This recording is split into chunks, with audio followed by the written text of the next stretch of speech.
Salut, donc un petit exercice pour étudier la dérivabilité d'une fonction au voisinage de 0, partie B. Donc regardons le petit b, donc on considère la fonction g, définie sur un ensemble qu'on va expliciter, à valeur dans R, qui à x associe valeur absolue de x sur x plus 1. Voilà. Donc j'ai défini à condition que x plus 1 soit différent de 0, c'est-à-dire x différent de moins 1, donc en particulier ici R privé de moins 1, par exemple. On se pose la question de savoir si la fonction g est dérivable en 0, donc on va regarder la limite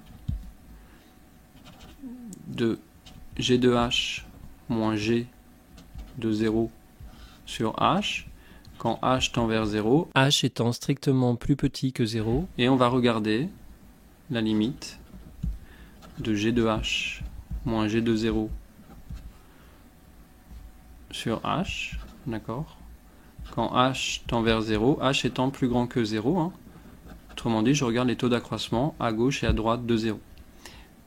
Donc si la limite existe pour le premier terme et le second terme, que ce sont des nombres réels et que les deux sont égaux, alors on pourra conclure que g est dérivable et qu'en particulier le nombre dérivé est la limite commune, réelle. D'accord ? Donc allons-y. Alors g de h, c'est égal à valeur absolue de h sur h plus 1. D'accord ? G de 0, c'est égal à 0. Et attention, g de h est défini si h est différent de moins 1. Donc nota bene, ça c'est une petite remarque au niveau de la rigueur. Hein. H est différent de moins 1, parce qu'on peut choisir h appartenant par exemple à moins 1 demi, 1 demi. D'accord ?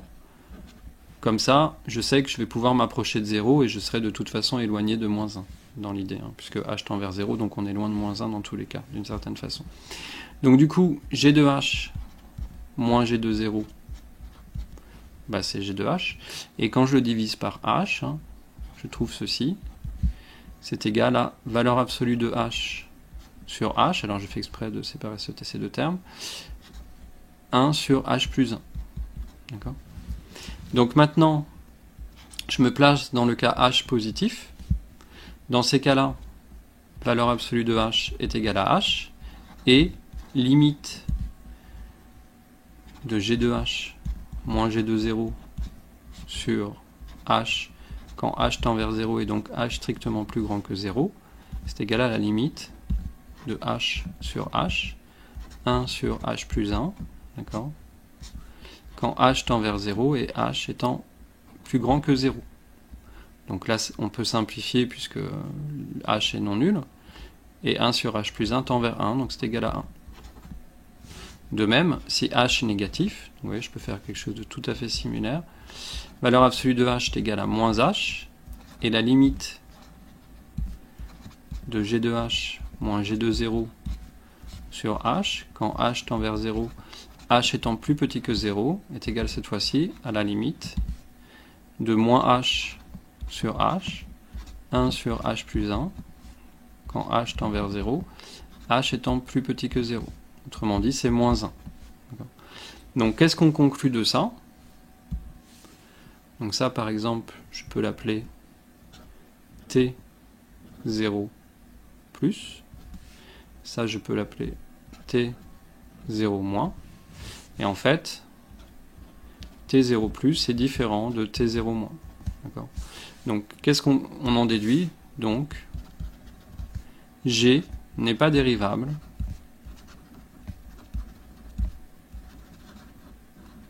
en 0 et G' de 0 n'est pas défini. Donc on peut quand même dire quelque chose, hein, c'est que étant donné qu'on a trouvé des nombres réels, on a ce qu'on appelle une demi-tangente à gauche de coefficient directeur 1 et une demi-tangente à droite de coefficient directeur moins 1. Donc juste je vais faire une petite représentation graphique de la fonction au voisinage de 0, enfin tout du moins, pas de la fonction, mais je vais faire une petite observation par rapport à ça. Déjà la courbe représentant g, hein, passe par le point 0, 0. La fonction est positive, hein, quand je m'approche de ce côté-là. Et en fait, on a vu qu'il y avait une tangente de coefficient directeur 1. Donc je vais la tracer. Donc c'est la première bisectrice. Hein. De l'autre côté, c'est une pente moins 1. Ce qu'on est en train de dire ici, c'est que quand je suis proche de 0 du côté droit, eh bien la courbe va être proche de la demi-tangente. Alors après, il faudrait regarder si elle est au-dessus ou en dessous. Hein. Là, on ne peut pas répondre de manière immédiate. Et de ce côté-là, en fait, elle va être proche de la demi-tangente de pente moins 1. Si on avait trouvé des valeurs qui ne sont pas réelles, on n'aurait pas pu tracer des demi-tangentes à droite et à gauche, par exemple. Good job.